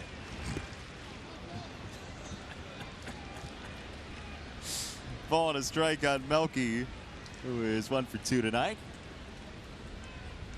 It's slow-moving weather, by the way, that is on its way. Don't invite this weather to dinner. It won't show up in time to take the table. Be nice to score a couple of runs and then not really worry about it too much. By the way, update on Brett Lawrie, who left the game defensively a couple of innings ago. It's left hamstring tightness. He is day to day. Iglesias, 1 down. Here's your answer to Steve Kemp. Our edition of Sticks and Stone today. How did Steve Kemp, lefty Tiger, do as you foretold? You could take it to the bank. 357. Ooh. 3 home runs, 5 for 14. Yeah, that's awful. Boy, that's ugly. I know. I'm telling you, you could slap up a few of those Tigers. There would be similar numbers. You make our TV production sound so intricate when you say slap up a few of those Tigers. Cook up some corned beef hash in the back of the truck. Ball number 1 to Abreu.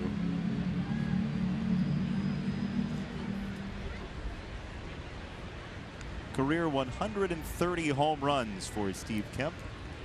3 off of Steve Stone. I'd like to spread a lot of joy around the league. Right side and through for Abreu, the Sox first baseman, with his first hit tonight. Sox fans, join us as the White Sox take on the Detroit Tigers Saturday, July 23rd at 6:10. First 20,000 fans get a 1976 navy blue throwback jersey presented by Xfinity. Xfinity X1 will change the way you experience TV. Purchase tickets today by visiting WhiteSox.com or calling 866-SOX-GAME. 1 on, 1 out for Morneau, who in a very brief stint on the road trip, Robin Ventura was pretty impressed with. Thought Morneau had some nice at-bats.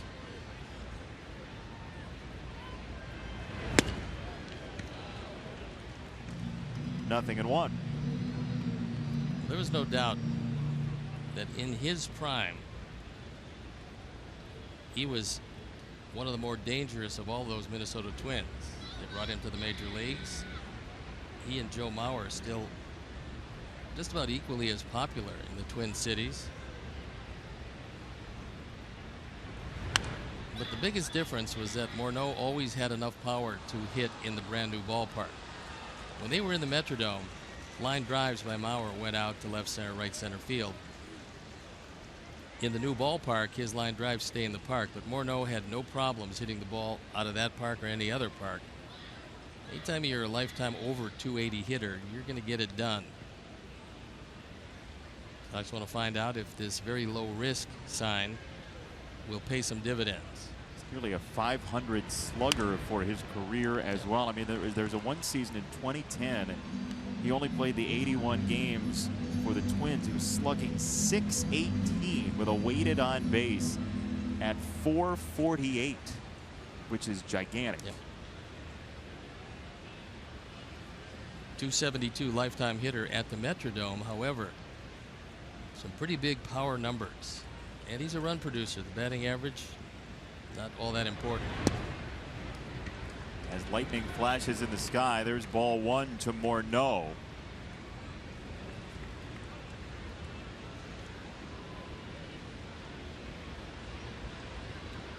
A well-lit U.S. Cellular Field becoming more illuminated by the moments.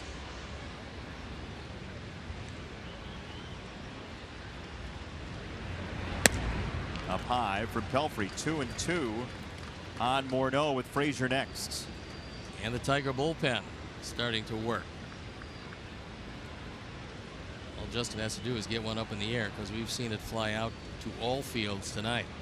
A couple of Tigers home runs have Detroit in the lead 2-1 here in the 6th. Abreu at first, 2-2 on Morneau.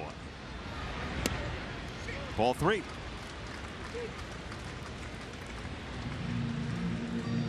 There is a pen. Shane Green starting to get loose as Pelfrey has started to miss. Part of an 8-man bullpen for the Tigers.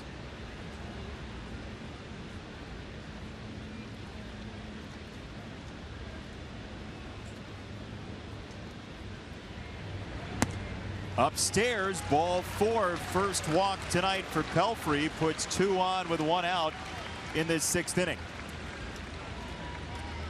Well, he's gone 5 1/3, and that's been his yearly average, right at 5 1/3. So Brad Ausmus coming out. Normally, that's the sign that Pelfrey's coming out with a long, slow walk to the mound, knowing pitch-wise he's in his or close to his danger zone, and that's going to be it. So Green is going to come in the game. Pelfrey is going to leave this one with a couple of Sox at first and second. And we'll step out and be back after these messages.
Seats, get the StubHub app. We take the price and location of seats and show you which tickets at StubHub give you the best deal. So get the StubHub app today. StubHub, the official fan-to-fan ticket marketplace of the Chicago White Sox. Stoney, the bullpen, please. It's our Hyundai call to the pen, and Todd Frazier is going to have to look out and see Shane Green. On for the 25th time, he started 3 of those games. ERA above 4.5. Got a very good arm. Opponents hitting just .218 with right-handers hitting under 200. He's not given up an earned run in the last 2 weeks exactly. He inherits a couple of Pelfrey's runners, and there were plenty tonight with 8 hits on the board for the Sox, but just 1 run so far.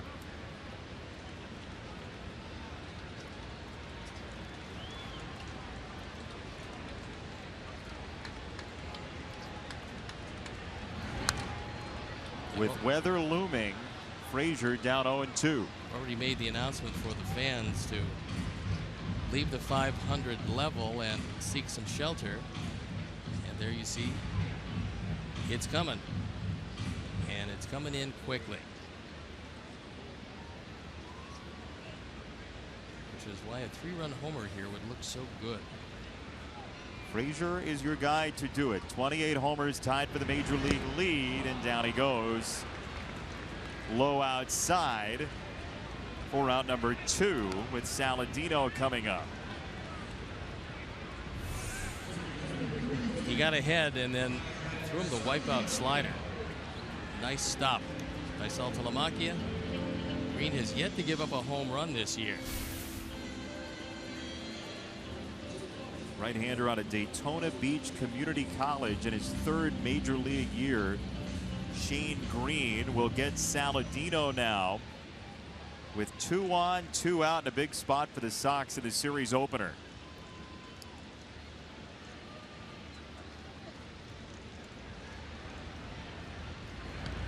Saladino hit by the pitch and hit hard. They are loaded with 2 out for J.B. Shuck.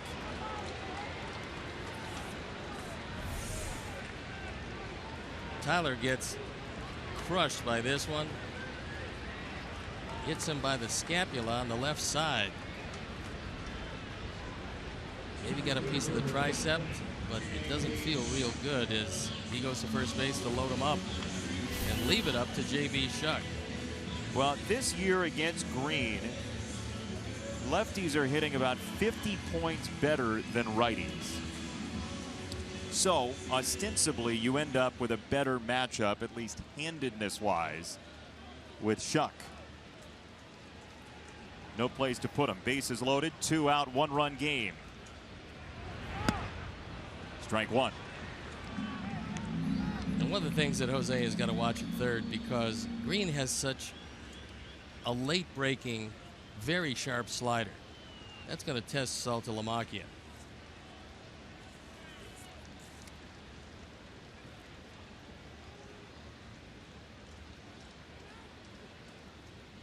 So Shane Green has yet to throw a wild pitch. That first slider way inside out of the zone, but you don't have a chance to identify it that long because it is one of the harder sliders around.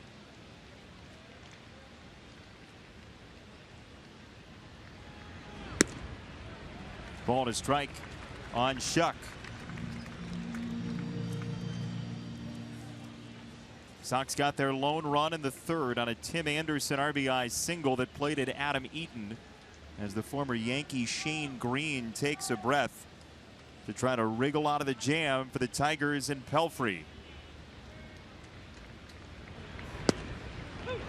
He pumps in a strike at 96, 1-2. Had a chance to take a real good long look at Shane Green when he was the property of the New York Yankees, and he always had great potential. They still believe he might be a starting pitcher before it's over, but right now that bullpen has needed some help, and for the moment at least Green has given it to them. Tap to first. Cabrera is on it, and the Sox strand 3.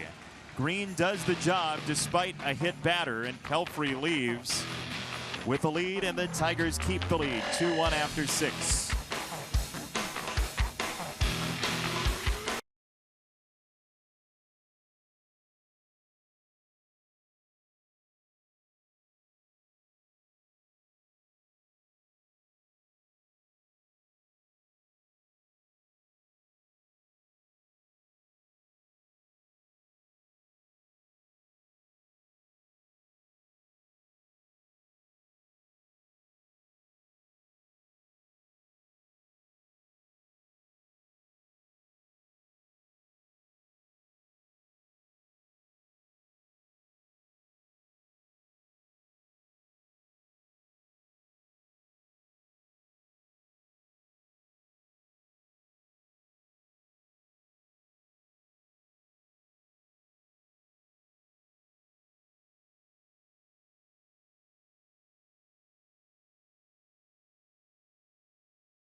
Which is none of you.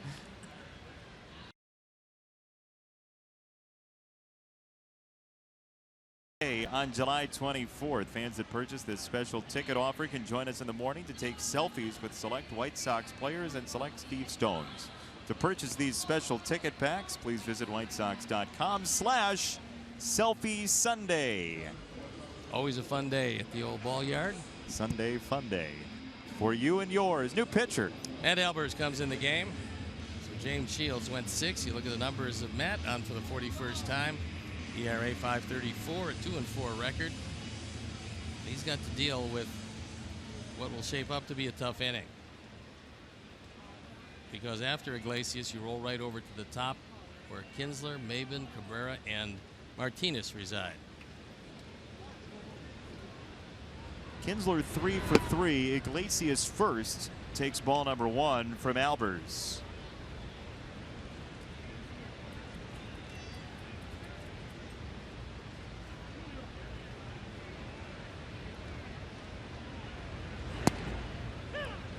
He whips in strike 1 at 92, ball and a strike. Tigers have their only offense tonight on a pair of solo home runs. Kinsler and Cabrera separated by just one batter in between with their home runs in the 5th. 2-1.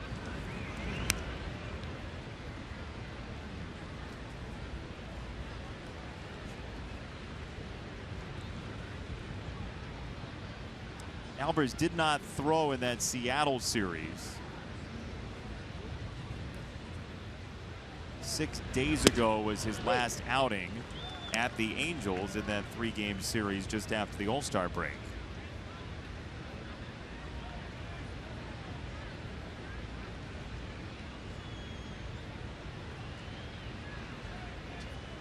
With the weather coming in, this becomes a very big inning. Tipped into the glove of Navarro. Strike 3 and 1 away. Good moving fastball in on the hands of Iglesias, and you can see the late movement. He barely got a piece of it. And Deanna caught it. That's the type of stuff we saw from Matt Albers early in the year when he was putting together that magical scoreless streak. Lots of movement. That movement usually comes at the 92, 93 velocity mark. He was getting up to 95, and suddenly that real good late movement wasn't there. Why does 2 miles an hour, 2-3 miles an hour change that so much? Because a lot of times when you feel good, you get overly strong and you force the fastball. If you're not throwing it with a good loose arm, you're going to lose the movement. The best pitchers have a very relaxed wrist as they go to impart the spin on the baseball one way or the other, depending on what kind of spin you're trying to impart. But it's not just Matt Albers. There's a lot of guys that when they try to throw too hard, they lose the movement, and it's a self-feeding situation. Who's a guy for you that typifies somebody who threw it so free and easy and got a lot of movement on that fastball? Well, from the younger guys coming in to start now, Salazar from the Indians, one of those guys with a nice real smooth motion. We just saw Edwin Diaz, who's a very valuable member of the bullpen for Seattle, get it up there 100 miles an hour, but with such a nice, easy delivery that the ball explodes, and his slider is unhittable.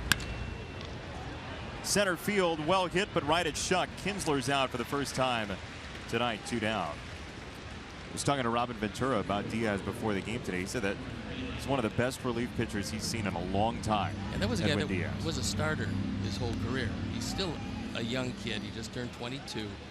Weighs 165 pounds and plenty of room to fill out because he's 6'3".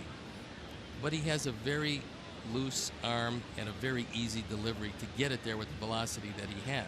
He hasn't had that big arm injury yet, and hopefully for the game of baseball and him, he never has to go through that. It looks like the rain is starting to come down. And the central focus is on the sod father, Roger Bossard, and his crew, ready to roll at a moment's notice, or unroll as it is. Ball and a strike from Albers to Maben, who's 0 for 3 tonight.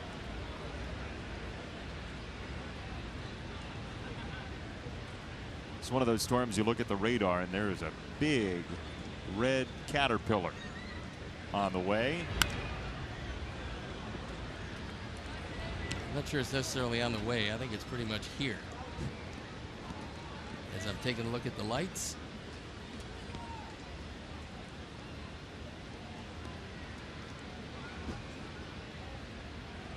Well, the heavy stuff was bound for Altoona. That's a great city, by the way. Have you ever been there? I've not. You'd love it, especially this time of year. Altoona in July? Yep. You gonna write the book? 1-2 on Maben. Inside and low. Well, you got a guy in the on-deck circle who you just as soon not face, and that is Miguel Cabrera, because he's been up 3 times, hit the ball hard 3 times, lined out to Laurie in the 3rd, sandwiched in between a single in the 1st and a home run in the 5th. Maben floats it to right. Adam Eaton staggers over for out number 3. And Alvarez has a clean 7. Stretch time in the rain in Chicago.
Waterproofing rain delay, and by my count, that's our first of the year in game here at U.S. Cellular Field. I think it is. Thank you for keeping track. We'll check in on the scoreboard very shortly. 2-1 Tigers with the lead. We are in the home 7th as it stands right now. The Sox will, when we get back underway, bring up Deanna Navarro, then Eaton and Anderson. And Roger Bossard has let us know that the expectation is this rain and this system will last about 45 minutes to an hour, and then they'll be able to clear the field and get this game going once more. That's the hope. I think that's going to happen. I think it will pass through relatively quickly. For now, for now, the Tigers have the lead. And you can keep score in the crowd just under an umbrella. Make sure the pen doesn't run. And we will say ta-ta for now and send you to Inside Look Jim Thome. We'll be back with an update after this.